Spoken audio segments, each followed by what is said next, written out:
Hello viewers, my channel reaches very down, so I kindly request you guys to watch the full video and please like and also subscribe to support financially. Thanks for waiting, now enjoy the video. Beneath the night sky full of stars stands a mighty citadel. Beneath that citadel stands a pile of trash, yet a star that does not shine in the highest peaks of the night, and is instead stuck in the ditches where no one looks, is still a star. That is when a hand emerges from the rubble, reaching for the sky. A boy climbs up from the trash, grasping for air in the cold weather, holding a sword in his hand. He is the one destined to be the star of those overlooked ditches and rubble. That is, if he wishes to shine and embrace the light in its heart.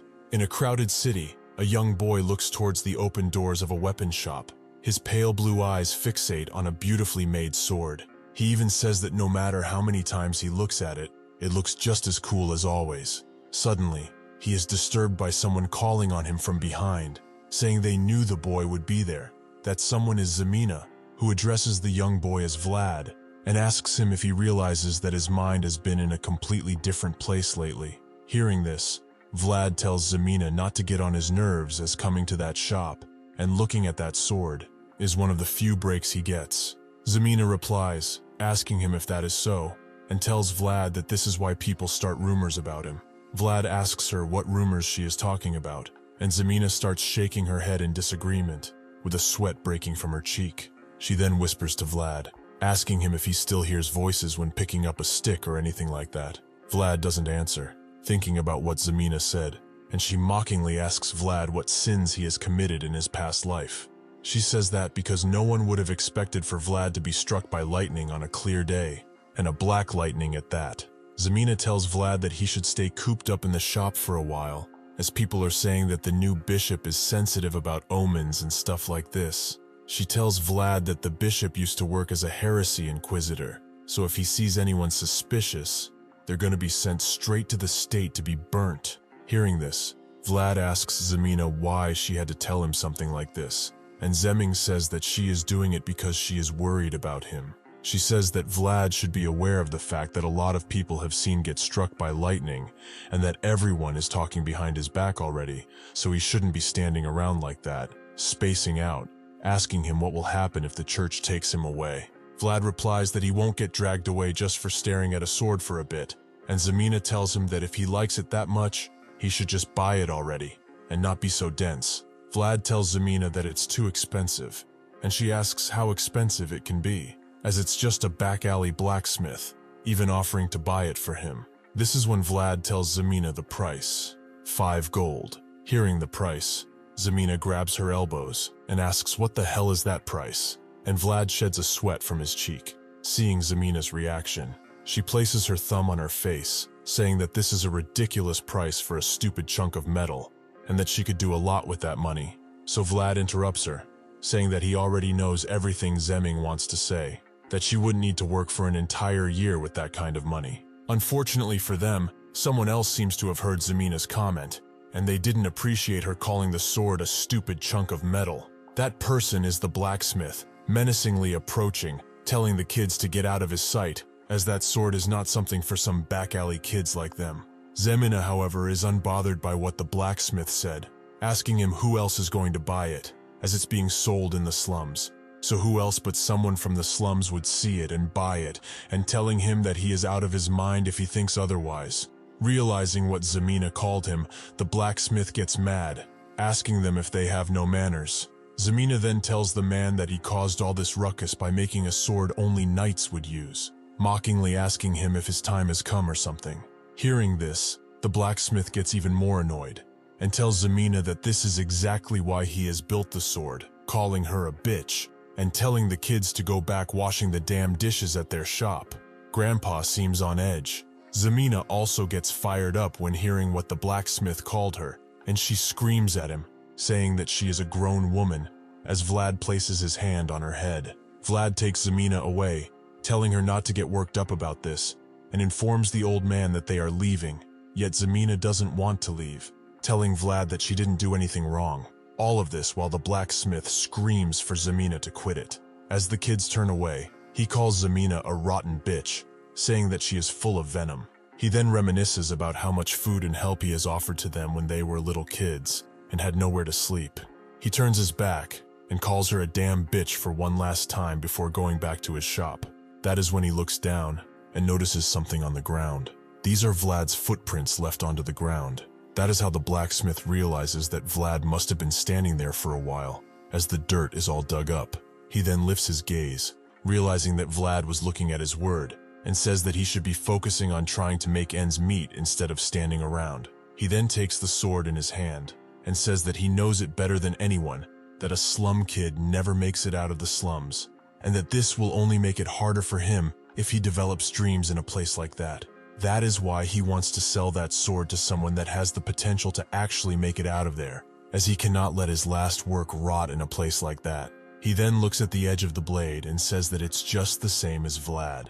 They both shine in a place like this. The city where all of this is happening is called Schoarra, the center of the northern economy, and the lighthouse of the northern region, thanks to the power of the Vayezid family. Therefore, it is only natural for such a place of brilliance to harbor dark shades, like the slum, into which all kinds of dirty and foul things were thrown. Inside what seems to be a brothel, men seem to be drinking, laughing, and enjoying the woman employed there. That is when a man draws attention to the upstairs balcony by pulling one of the women by her hair and accusing her of trying to scam him. The woman, being dragged across the wooden floor, asks the man how she has tried to scam him, and he replies by telling the women that he has worked as a mercenary for the past 20 years, so there's no way she can sell fake medicine to him. Another man then comes, holding a little wooden crate, telling the man that it's never quiet around there, implying that this time, it's because of him. This is Vlad, and when the man sees him, he calls it great timing and tells him to call the madam of the brothel over. Vlad tells him that in order to meet Thor madam, he needs to pay in gold coins, not silver ones. Hearing this, the man gets annoyed, telling Vlad that he shouldn't ask for gold coins when he's running his business like this, and if he cannot meet with the madam, he wants to see Vlad's mother instead. Hearing this, Vlad's expression remains unfazed, with his pale blue eyes staring into the man's soul. It's clear to everyone that this comment annoyed him. The man continues mumbling, saying that the candle that measures time was a fraud, as it burnt away before he has managed to even do anything. Vlad asks the man how he was going to have any time with a 5-minute session, and tells him that if he doesn't have the money, he should go rub his wife's ass instead. Hearing this, the man gets even angrier, asking Vlad how he dares say something like this to him. Yet Vlad remains calm, simply calling the man loud and proposing to check if he is right or not. He points towards a clock in the room and tells him that they will light a candle in order to see if it will last for 5 minutes or not. Vlad says that if it doesn't, he will allow the man to do anything he wants to that woman. The man, however, doesn't seem to be interested, asking Vlad why he should even listen to a bunch of scammers like him. This is when Vlad tells him that they will do it anyway, but if the candle does burn for 5 minutes, he's going to beat the shit out of the man as revenge for what he has done to the girl. Hearing this, the man starts sweating, not sure what to say or do. Seeing his expression, Vlad asks if anything is wrong and acknowledges the kid's eyes the man has put on his face. Vlad then takes a match and lights it. He prepares to light the candle, saying that they should now see who the scammer is. The man looks down at the candle with fear in his eyes. Vlad simply looks as confident and unhinged as ever, while the poor woman is crying, waiting to see what is happening. At this point, all the eyes in the bar are turned towards the 2 men at the balcony. Vlad then looks down one last time. The candle has finished burning. The man then looks at the clock, asking himself what time was the time earlier. This is when Vlad calls for him, and as he turns, he hits him with a stick right into the face. The man falls to the ground and the woman gets behind Vlad. As blood splatters all around, Vlad looks towards the man and tells him that his 5 minutes have passed, calling him a son of bitch. He then raises his leg, prepared to hit him once again. He kicks him in the back, throwing him inside of a room. He closes the food behind him, preparing to have a little chat with the man. He looks down on the man and tells him that for what he has done, he is dead. With blood running down from his nose, the man places his hand in front of Vlad, asking him to wait. However, he does not seem to care one bit, as next, he starts hitting the man again, and even harder, saying that he was actually the one trying to scam them, as Vlad has never seen a mercenary that was as fat as him. Besides this, he also brought his mother into this was a big mistake, as Vlad tells him he should be more considerate of people without moms. He is beating the man so hard that the fuss can be heard from the outside. The next morning, Vlad talks to a man, and he tells him that someone has messed with the candles, as they don't actually burn for 5 minutes. He asks the man if he gets what he is saying, yet the man, Jorge, doesn't really care about it, as he simply enjoys his meal. Hearing this, a woman can't believe that someone would dare to mess with their precious candles, asking who would do that. Vlad says that he doesn't know, but he will find out. The woman tells him to look for them, and Vlad asks her how he is supposed to find the culprit. Then the woman reveals that she already found them. Hearing this, Vlad remains stunned and asks the woman who did it. The woman places a hand on her cheek and says that she was the one to do it, as she wanted to play a little prank and wanted to scam those drunkards and get more money. This woman is actually Rose's smile madam Marcella. After hearing this, Vlad remains speechless. Going down the stairs, Vlad thinks about how he beat up that guy for no reason. However, he thinks there was nothing he could do as a mere employee anyway. Suddenly, someone interrupts him, saying that he has heard what Vlad did yesterday and that he is really proud of him. The man told him that he's done great and that something had to happen while he was gone. The man then places his hand on Vlad's shoulder, telling him that he must have gotten some tips selling candles yesterday and that he and his friends need some money right now, but they are all so broke. The man's name is Burly, as Vlad addresses him when he asks what the fuck he's trying to do. Seeing the look on Vlad's face, Burly leans back and tells him not to get scary. He tells Vlad that he is not just asking for it, and that it will be a fair trade, which intrigues Vlad. Burly tells Vlad that if he gives him some change, he has something to give back to him. A pickpocket that is awkward, stupid, and unskilled. He then holds a child up and asks Vlad if he recognizes him. He tells Vlad that he will give the kid back to him for 40 silver coins, and that it's a really good deal. Seeing the state the kid's in, he asks Burly about his fingers and ankles. He tells Vlad that he wouldn't have called Vlad over if he had cut them off, and that he had just taught him a little lesson. Hearing this, Vlad gets visibly annoyed, yet doesn't say anything. He then throws a bag full of money on the ground, and in response, Burly says that he knew he could depend on him. He then tells Burly that next time, he should just get rid of the kid entirely, and not call for him again, and the kid doesn't seem to be a fan of what Vlad has said. As they are leaving, Burly tells Vlad not to be like this, as they are not murderers, but gang members, and Vlad replies by telling them that they are scamming their own family co-worker. Burly then tells his peers that he was sure Vlad would take the deal, as he knew he had control over the vagrant kids. Vlad then asks for Ned, the kid, looking down on him with a scary look in his eyes. Seeing this, Ned says he is sorry, and that he tried to play it safe, but there was nothing he could do. Vlad then asks him if he has any broken bones or injuries that require his attention. The kid replies that he is all okay while placing his hand behind his neck and letting his head down. Hearing this, Vlad tells him to fuck off before he breaks some for the money he costed him. Vlad turns his back and the kid thanks him and leaves. After this, Vlad starts thinking, placing his head behind his head, just like the kid did earlier, and saying that there goes his 5 gold goal. At the shipyard, some men seem to prepare going to the sea to fish while being prompted by their boss. Inside an office, another man writes something on a piece of paper and says that that kid was actually lucky. He then shows his hand and says that he didn't lose any fingers. This man is Harvin, a whale hunter from the Captain Hoover family. He reminisces about his past, and a picture appears with Harvin having his fingers and ankles cut off, while Zemina and Vlad are trying to mend him. He was made an example for anyone else that tried to steal from Burly. Leaving that aside, Harvin asks about the event that took place the night before, and says that he has heard someone has messed with the candles, and Vlad asks if he already knows about it. Harvin says that it's been a while since the rumors went around, but nobody seemed to really believe it. The madam is the one making the candles, but Marcella isn't the type of person to do that, he says. Hearing this, Vlad agrees, and tells Harvin that Jorge already seemed to know as well, and that he is sure they are not scammers. Yet, Harvin takes into account the other possibility as well, saying that if they were to do it, there must be some good reason for it. Vlad asks what kind of reason could force them to do something like this, and Hervon replies that there is a 90% chance they need money, urgent money. He then tells Vlad to be careful, as there is only one reason for which an organization would try to rake in money quickly. That is a war against another organization. A war between the 5 bosses who dominate the slums of Schoarra. The whore's knight, Horge, the swine butcher, Black Bear, the gambler's dice, the whale hunter, Captain Hoover, and last but not least, the money bug, one-armed Jack. This is when Harvin tells Vlad that all the darkness of life is approaching him, hidden in the shadows soundlessly.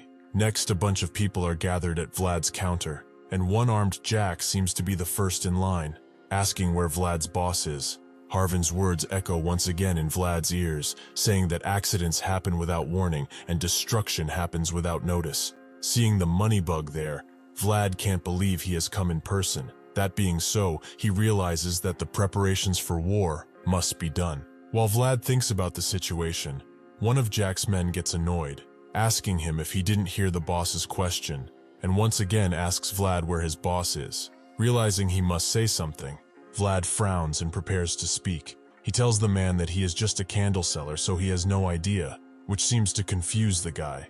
Jack's vassal then gets irritated and calls Vlad a fucking bastard. He then smashes Vlad's candles and tells him that if he doesn't know where he is, he should go look for him.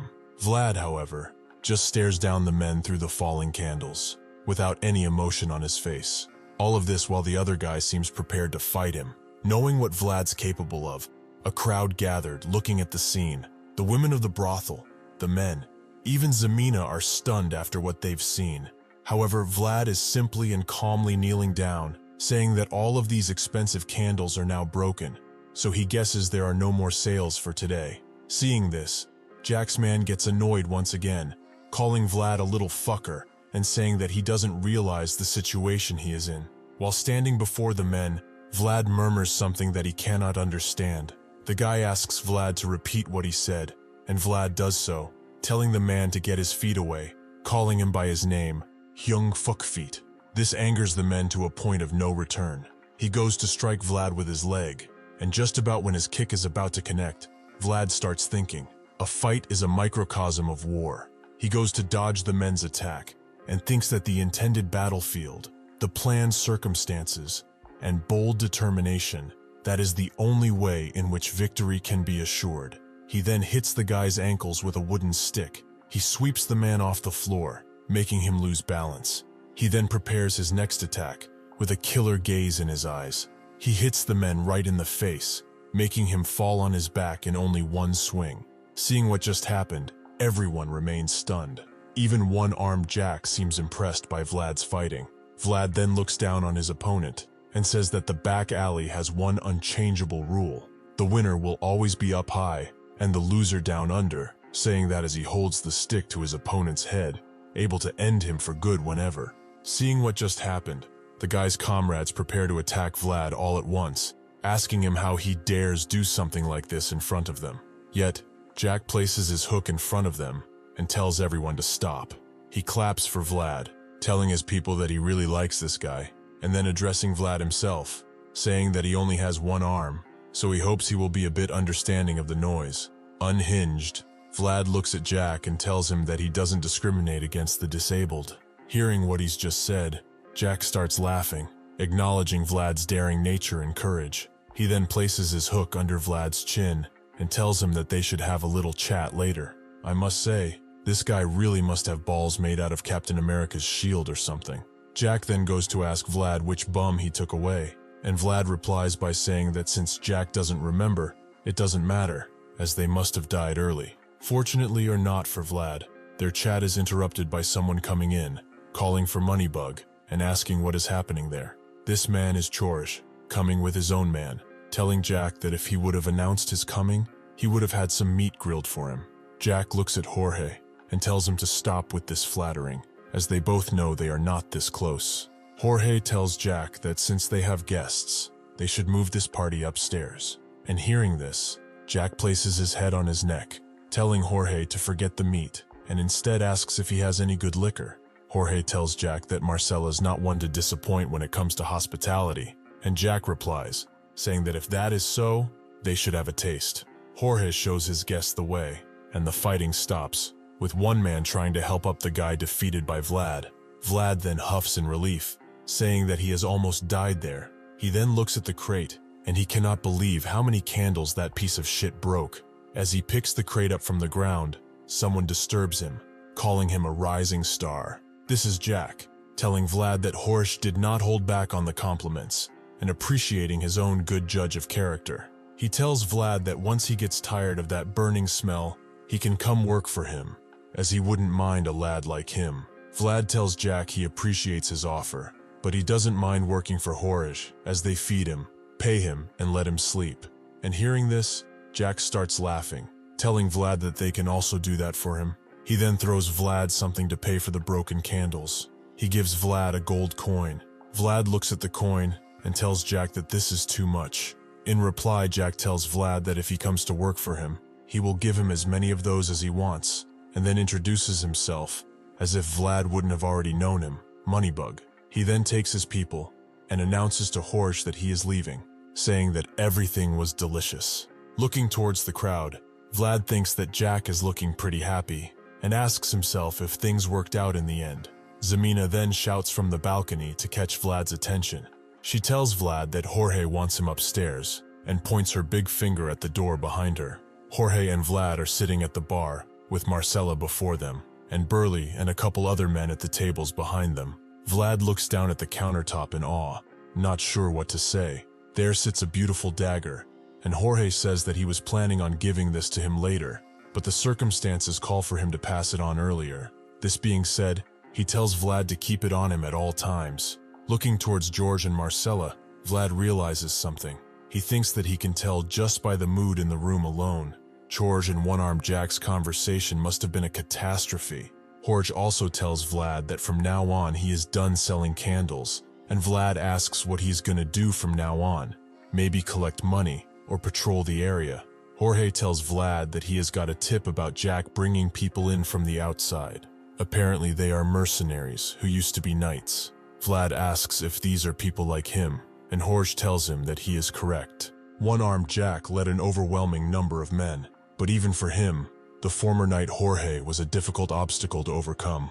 After all, a flock of sheep is no match for a wolf, but by bringing in swordsmen on the same level as a knight, that balance is wrecked. Jorge tells Vlad that it's true they are at a disadvantage, so this is where he comes in, and Vlad is confused, asking Jorge what he means by that. Jorge then tells Vlad that he will give him his first mission soon.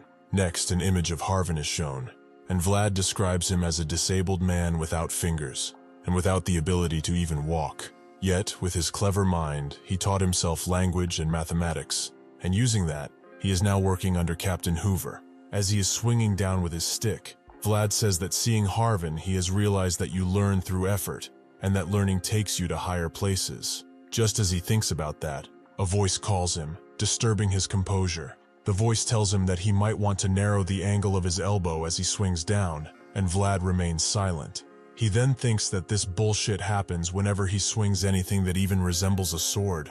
1 month ago, he started hearing a voice after being struck by jet black lightning. Those demonic whispers start whenever he is holding a sword or anything similar to it. Vlad then thinks that he is going to need holy water before getting a sword. Vlad then shakes his head, thinking that he just needs to ignore it, as the more he replies to it, the more it will cling on to him. He just needs to focus, and to his best, focus all his mind and strength, and just strike down. Yet once again, the voice intervenes, breaking his composure, telling Vlad to narrow the angle. He does it, and this time, the strike seems to be more powerful. Vlad then acknowledges that it felt very different. Earlier, he was just swinging about, but that just now was more like something else. It was more like the sword path. Realizing this, Vlad asks himself what the hell has managed to make its way into his head. Sometime later, in the forest, the night seems to have fallen. A man is wiping his sword of blood, saying that you cannot fool experience. He then says that the winter air is so cold that he can feel it in his bones. He turns his head towards the tree line as he realizes something. Looking in the distance, says that it's possible for someone to hide in there, but if he does so, he is either stupid or acting stupid on purpose.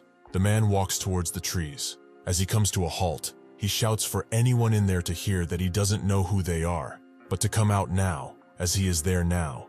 A voice is heard from the trees, asking if the man is Sir Stanga. The man acknowledges that this is his name and says that he must be the one called Vlad. He then comments on Vlad's appearance, saying that he has heard the guide was from the slums, but with those blue eyes and blue hair, people would easily mistake Vlad for a noble. Without saying anything about his comment, Vlad reaches with his hand forward, handing Sir Stanga a letter, saying it's from his boss. Sir Stanga reads the letter, which states that the opposing organization got a mercenary who used to be a knight, so that must be why Jorge needs his help. After this, Vlad tells Sir Stanga that he will guide him, and that they should arrive by night within 2 days. He goes on walking forward, and Sir Stanga looks towards him without knowing what to say. He then huffs, and says that he is not sure if he should really follow someone so stupid. Vlad replies by telling him that he is at least able to guide him, and Sir Stanga says that he doesn't think so. He tells Vlad that there is no way he is smart when he is doing something so stupid, which leaves Vlad speechless. He then stares Vlad down, and tells him that if he says something like, "This isn't the way," or anything of the sort during their voyage, he is going to kill him. Hearing this, once again, Vlad simply looks at him and doesn't comment anything. He just turns away and tells Sir Stanga to make sure he can keep up, as he doesn't want to screw up his first mission either. Seeing Vlad's behavior, Sir Stanga seems impressed, thinking that he has purposely made himself look threatening, but Vlad just ignored it. He then realizes what is about Vlad that Jorge likes so much about him. He is a child worthy of being nurtured. Inside the forest, the two men found shelter underneath a small opening inside a mountain and sit around a campfire. Vlad looks towards Sir Stanga, intrigued. Stanga notices this, and he doesn't seem to like the attention very much. He asks Vlad why is he staring, and if it's the first time he sees a retired knight. Vlad replies that it is the first time he sees one up close, and Sir Stanga asks him if he is a country bumpkin. Vlad then asks him where Stanga is coming from, and he says that he comes from Dikia. He then turns his back, and mockingly says that place is so fucking country, which seems to annoy Stanga. Stanga then tells Vlad to make sure not to lose his way, as he will slice him in two for that comment if he does. Hearing this, as he unpacks some beef jerky, Vlad tells Stanga not to say such scary things, as he has heard that jokes made by knights are threats. Seeing the food, Stanga says that the meat looks fresh, and asks Vlad if he also has his share. Vlad tells Stanga that they didn't pack him anything else, and asks him if he doesn't have anything to eat. Stanga says he does, and then he pulls out 3 small pieces of beef jerky and sheds a sweat from his cheek. Vlad then places his jerky around the fire, letting it grill. Seeing this, Stanga thinks that it smells really good, and all he has is those old pieces of meat. Stanga then thinks of something. He asks Vlad if he doesn't have anything to ask, and Vlad is reluctant to answer, asking what is up with this attitude all of a sudden. Stanga then tells Vlad that he will answer 1 question for 1 piece of jerky, and says that this is not an opportunity that comes across very often. Yet Vlad just is his jerky, and doesn't say anything for a second. Then he asks Stanga how many pieces he wants, as he can just ask for some, and Stanga gets annoyed, calling Vlad a brat, and saying that he has his pride. He then crosses his hands and tells Vlad that knights only receive things when they give something in exchange. Vlad says that even if that is true, Stanga is retired now, so he shouldn't care about that anymore. Yet Stanga says that he has gone by that belief until the present moment, so Vlad asks for his name. Stanga replies with his name, and Vlad asks for his age, to which he replies by simply stating the number 42. Vlad then poses a more interesting question, raising his hand and asking him if he can use aura. Hearing this, Stanga says that Vlad is only looking innocent on the outside. He then tells him that not all knights can wield aura, and using it in a real battle is another thing completely. Vlad then once again asks if he can use it or not, and Stanga tries to dodge the question by not answering it directly. Vlad, however, realizes that Stanga can in fact use aura. He then gives all his jerky to Stanga in order for him to let him see it. They both look into each other's eyes without making any gestures, in utter and complete silence. Stanga then rises from his sit and tells Vlad that a knight should only receive things he has given back. There are times when he has done whatever he wanted, but now he has only been eating jerky for the past few days, so there's that. And as he says so, he takes out his sword from its holder. Seeing this, Vlad's eyes light up, thinking that he can really witness it for real. Sir Stanga raises his sword with its tip towards the sky and closes his eyes. In fact, it seems like he is only closing his left eye. Vlad notices that, and he asks Stanga why he is doing that. To this, Stanga replies by saying that he needs to bring forth his world from deep within his soul. As his eye starts realizing some kind of blue light, he tells Vlad to watch carefully. This is the essence of nights. He then opens his eyes, and the light seems to be blinding Vlad. Stanga's sword is engulfed by the blue light released earlier from his eye, lighting up everything around them. Later, the two men seem to have arrived at the city walls. As they enter through a secret passage, Stanga says that he feels gross, like a hobo, and Vlad tells him that it's better if they look a little dirty, as it's better to look like a hobo than a knight. Stanga, however, was not complaining about his appearance, but his mood. He has the pride of a knight, yet he has to go through a hole. Vlad dismisses the matter, and tells Stanga that he was told to escort him through here in secret, so they can't go through the main gate. He goes on to assure Sir Stanga that he will prepare a bath for him when they arrive, so they should move. As they walk towards the organization, the streets seem to be clear, with no one around. Stanga even says that it's so quiet that it's bothering him, yet Vlad says that it's simply that time of the night. They then look on the ground and notice something strange. Seeing what's in front of their faces, Stanga asks if that place is usually like that, and Vlad replies that this is not the case. Thus, with all the people dead on the ground, he concludes that they must have fought already. He tells Stanga to split up. He says that he will tell him where to find the back door that only their organization members know of, and Stanga asks what Vlad is going to do. As he runs away, he tells Stanga that he will go through the main gate, as right now it's better to split their attention, so he will see Stanga later. Reaching the main gate, everything seems to be full of blood. Seeing what's inside, Vlad can't believe his eyes. The place is completely trashed, and there is blood splattered everywhere. Sitting on a chair in the back is Jorge, getting mended by Marcella. He praises Vlad for getting in safely, and tells him that the money leech attacked them first, and as expected.